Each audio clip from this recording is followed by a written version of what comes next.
Alright, let's do a bit of an update here. As you can see, I've got my entire Napoleonic army arrayed out on the hobby table for the first time. And I gotta say, it's pretty impressive even to me. What I've been doing since last video, if you'll recall, I did these round bases for my command units.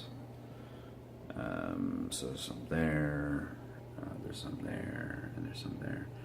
And then I'd also been doing the highlighting, but now I've arrayed these guys out, and I was working on the flank company bases, which I'll get to in a second. But let's go to review just for myself. My different brigades. So this is my cavalry brigade. Well, that's the cavalry commander, the 2 horse guns with the limbers, and I've got 2 units of dragoons, and so far a unit of chasseurs in the back, and I've got 2 more units of cavalry to build and paint. It's one of the few remaining things I need to build and paint for my Napoleonic army, but I don't like painting the horses, so I'm kind of putting that off. I shouldn't, but I am putting that off. Here are my Bodners, just 1 unit so far, and their gun. I've got the 2nd unit is actually the next thing I'm working on, which is in that bag over there.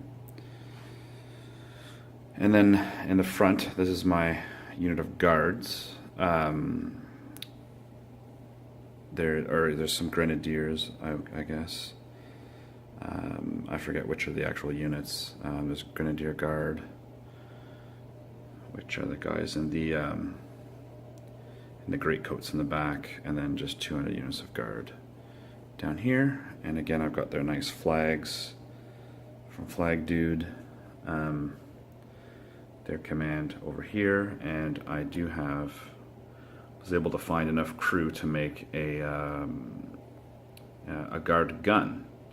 So that's this brigade sorted out.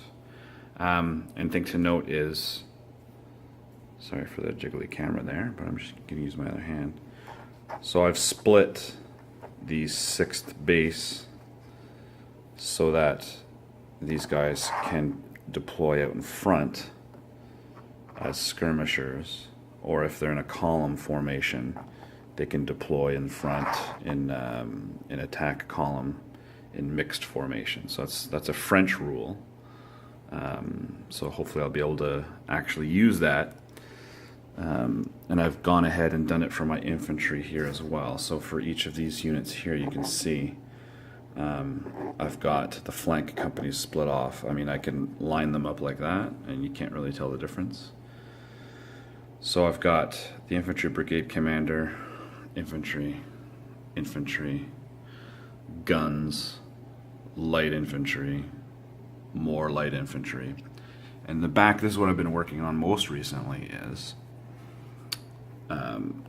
my other units of infantry are all 6, they're all based 4 men to a base, 6 bases per battalion. But for these last 2 units of plastic, these are plastic Perry Napoleonics, I've done an extra 2 bases worth on each. Now you can tell I still have to highlight those ones there, but at least I can now run 2 large units of infantry, and I can also run them in the attack column in mixed formation as well.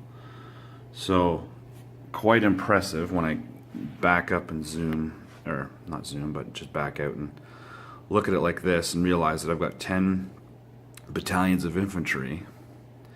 I still have my unit of Bodners to assemble, 2 more units of cavalry, and then 2 units of Nassauers. And I think I'll stop after that, because who needs more than that? Really, nobody. So that means any extras I'll probably just give away to people I know. Anywho, that's what I've been working on since the last video, is just kind of getting this tidied up. Oh, I did also finish my Saga army. I will post a video of that shortly. And I don't know, I just bought a whole bunch of Romans as well. Not sure when I'm going to work on those, but friend of the one of our club members just moved to Israel. He was the guy that we used to always go to play Saga. So while he's gone for a year, I think I'll try and paint an equal amount of number of this amount of models, but in Zulus and Romans, and get my Civil War project going. Anyway, that's what I've been working on. Hope you guys have been having a productive painting month. Cheers.